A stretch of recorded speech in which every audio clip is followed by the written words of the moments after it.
Kami ajak Anda pemirsa untuk melihat langsung kondisi terkini Rusun Marunda yang terbengkalai. Sudah ada rekan kami di sana, Kristanti Yosefa yang akan melaporkannya untuk Anda. Tanti, silakan.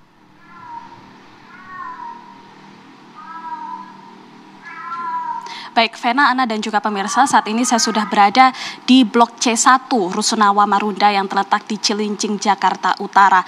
Sebelumnya pemirsa, di Rusunawa Marunda ini, tepatnya di Blok C1 hingga C5, ini terdapat sekitar 500 unit yang berpenghuni. Akan tetapi sejak medio September 2023, ini sudah tidak ada lagi penghuni yang menempati Rusunawa Marunda di Blok C1 hingga C5, mengingat menyusul rekomendasi dari BRIN yang mengatakan bahwa Rusunawa ini sudah tidak layak huni, sehingga para penghuninya kemudian direlokasi menuju ke tempat lain.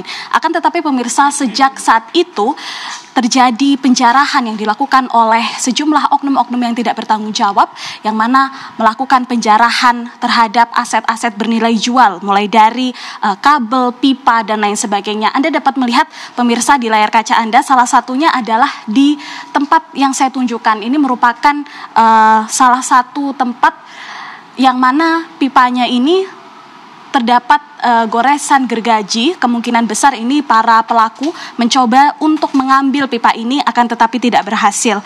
Di bawahnya pemirsa, Anda dapat melihat bagaimana di tempat ini adalah sebelumnya juga menjadi tempat saluran pipa yang kemungkinan juga diambil oleh para pelaku. Dan di bawah juga pemirsa, Anda dapat melihat banyak sekali bekas-bekas bungkus kabel yang kemungkinan juga diambil oleh para pelaku ini, mengingat kabel-kabel yang ada ini memiliki nilai jual pemirsa, karena berisikan tembaga seperti itu. Tidak hanya itu saja pemirsa, kalau kita memasuki unit kamar di sini juga ada banyak sekali barang-barang bernilai jual, material-material atau aset-aset yang terbuat dari besi, kemudian seperti juga wastafel maupun kloset yang sudah tampak raib pemirsa, diambil oleh para pelaku.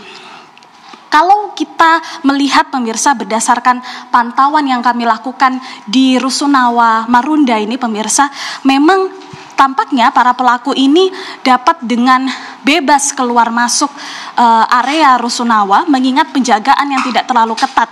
Berdasarkan informasi yang kami dapatkan dari petugas keamanan, ini pengawasan yang dilakukan oleh para petugas keamanan ini memang tidak terlalu ketat. Mereka memiliki keterbatasan dalam melakukan pengawasan, mengingat jumlah atau personil keamanan yang tidak terlalu banyak, dan juga area Rusunawa Marunda ini yang cukup luas seperti itu.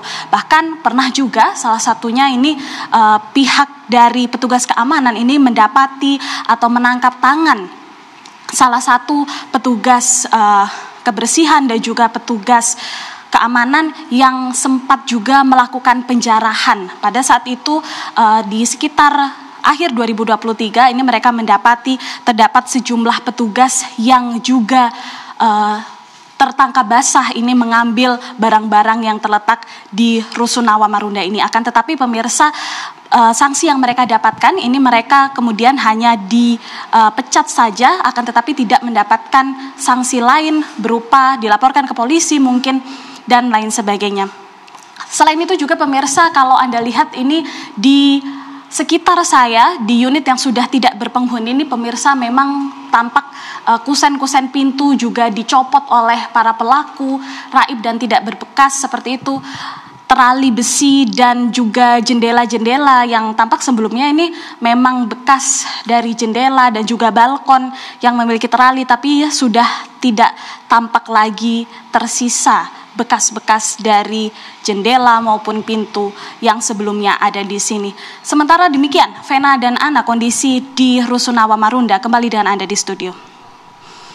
Ya, baik Kristanti Yosefa, terima kasih sudah menelusuri kondisi dari Rusunawa di Marunda, Jakarta Utara.